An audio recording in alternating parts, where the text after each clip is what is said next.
Hey there guys, this is Justin here with the WinBarClub, and today I'm bringing you another 2 versus 2 battle in Total War Rome 2. This one, I have the same ally as in the last extremely brutal battle you guys saw. This one is equally large, still a ton of death in this one, but this is as textbook of a battle as you can get. It is literally just a straight up brawl, and it's kind of a long battle. I'm going to cut out a lot of the beginning part. Once again, I'm not going to take the time to go through all of the troops since it is quite a large battle, but as you can see, I mean, my opponent here, Rome, just bringing a ton of legionary cohort, so there's not too much to it, but that will be listed on the side of the screen. But this is going to be a Galatia versus Rome, well, Galatia and Egypt versus Rome and Pergamon. And this battle was interesting just in that, once again, as in the last battle, I have a complete rush army. I have no skirmishers. You can see I've got this core of Galatian legionaries, and then a flanking contingent of naked swords. And these naked swords, they will not beat Roman infantry in a head-on fight.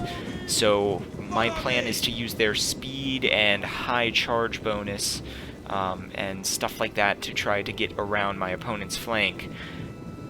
And then my ally here, he does have some skirmishing though, so that's what makes it interesting. I can't attack and expect him to help me unless I've given him time to use his skirmishing effectively. So me attacking too quickly could end up hurting us.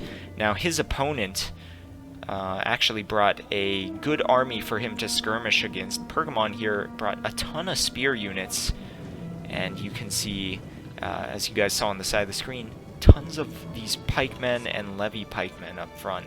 So, very defensive army, good thing for him to skirmish down. And of course Rome just has the giant infantry brick. The main advantage I have over Rome, it is definitely not infantry, and it's definitely not numbers. He's also got some skirmishing, these auxiliary Balearic slingers, which makes it interesting for me. I can't get too close. But it's actually my cavalry. My cavalry will outmatch these equites, so I've got to attempt to end the cavalry fight quickly and use my cav to try to start pinning down his infantry. But anyways, here, I'm going to skip forward. You guys can see how the armies move up. But we're going to skip to the combat. Okay, so as you guys can see, I've maintained, actually, close to 5 minutes have passed. I have avoided getting engaged, like I said, to give my ally time to skirmish. Some stuff happened there that we'll cover in just a second. But Rome here is now starting to be aggressive. I've got 3 legionary cohort moving up, and they are moving in on my levy freemen. Now, I'm not worried about these guys. I have a cavalry advantage.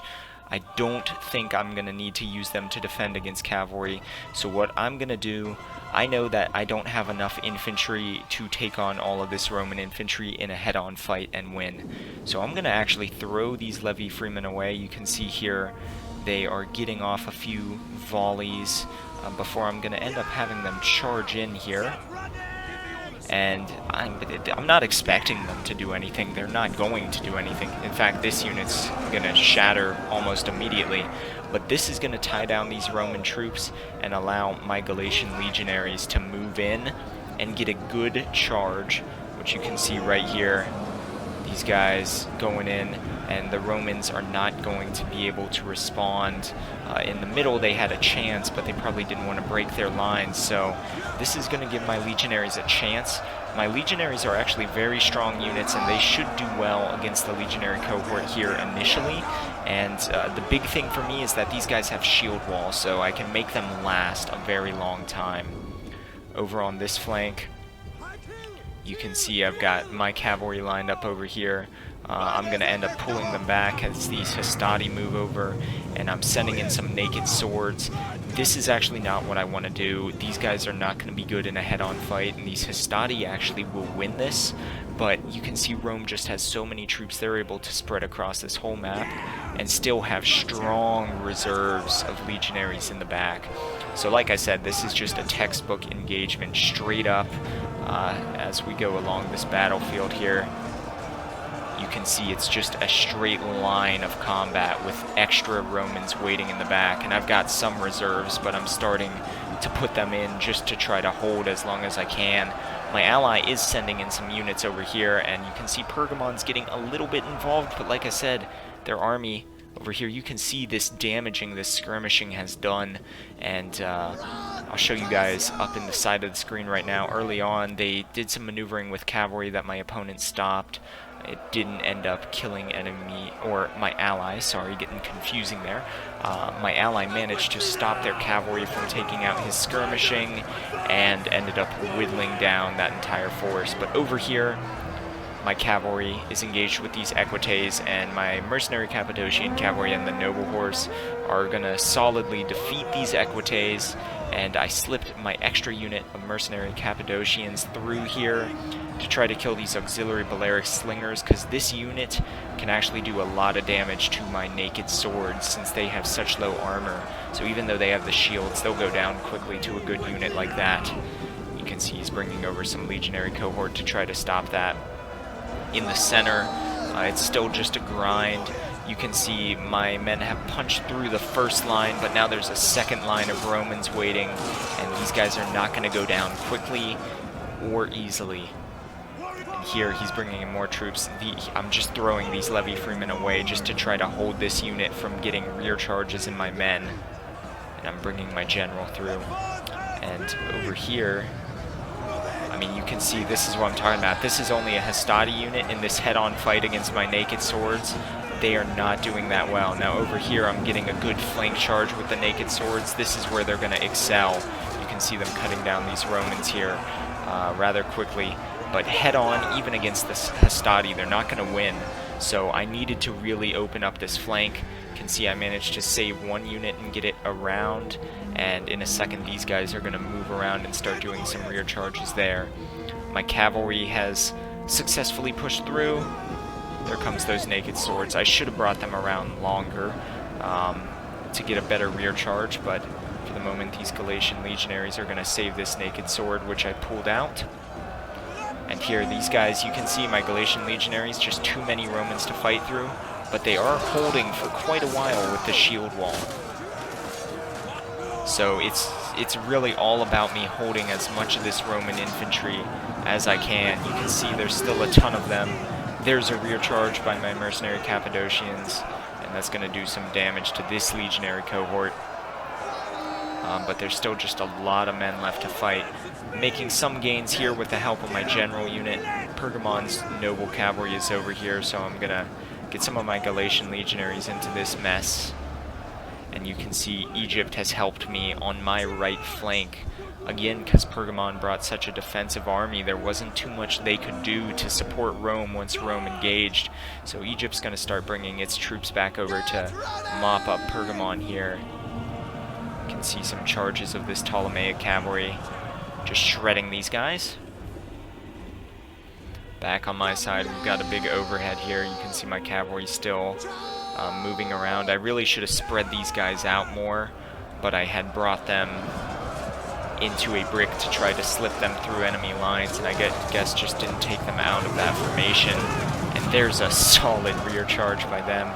Once again, though, these Roman infantry are extremely tough, these legionary cohort, and the noble horse is not a big shock cavalry unit that will really devastate a heavily armored unit like this on a charge. So I'm just going to keep cycle charging and trying to get what kills I can. If I had had a Ptolemaic cavalry or something doing that charge like my ally has, this unit would have went down a lot faster. But I'm just going around. Over here there's a significant amount of Roman strength. Of course, you can see all of my naked swords are coming into this fight now. At this point, I'm just trying to hold these swords here till I win over on this side. But these two legionary cohort are very strong, and my men are dwindling. So Rome actually did decently well.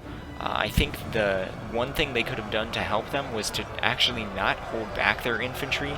They had so much extra infantry, they should have been trying to push through my men rather than giving my men time to cut through, because had he taken out my infantry fast enough, it would have been over for me. My cavalry wouldn't have been able to finish off this tough Roman infantry on its own. You can see the Galatian swords here fighting it out against these legionary cohort, who are actually facing the wrong way right now, so that's beneficial to me. The unit they were fighting over here, you can see them routing right there. Those swords, whips, running away. We've got this noble horse charging into the back of this Roman unit here, but again, these guys still strong numbers, so over here, just purely by numbers, I should be able to beat this legionary cohort, and I'm actually going to peel away some naked swords to try to help on this flank. And my ally has been using his Ptolemaic cavalry to wrap up enemy skirmishers. So to end this battle, these Roman units are getting pretty close to routing. I've got the numbers advantage now, and you can see by the shape of the dead on this field that it was just a straight up fight. Textbook, just line up and just stab at each other basically. So now to end this battle, these Ptolemaic cavalry are going to go to try to finish off the last units of Pergamon. So you see these guys here, and we're going to try to follow them in on this charge. I'll do as best as I can. And here they come. These Ptolemaic cavalry are about to do an epic rear charge on some pikemen. So here we go. Here's the pikemen. And there they go. That's going to end up routing these men and finishing the battle. So that pikeman unit shatters on that rear charge. You can see them there breaking away. And the rest of the field is going to rout. So costly victory there. Again, a lot of losses in this battle. You can see both of our opponents lost over 2,000 troops. Both of them deployed 2,800, which is more than either my ally or I deployed, but we were just able to kill them off. Take a look at this. My ally here, 283 kills on the Rhodian Slingers, 292, 261s. The Pergamon army there just didn't have skirmishing to match, and these pikemen were just melted by that skirmishing fire. But anyways, hope you guys enjoyed that one. I will be back soon. Oh, that's kind of funny. It says Pyrrhic victory here. It said costly victory at the end of the replay. I never noticed that before, but once again, like I said, hope you guys enjoyed that one. I will be doing more soon, and if you guys have a replay you'd like to send in, I do have an email for you guys to do that down in the description. So, hope you all enjoyed, and I will see you next time with more.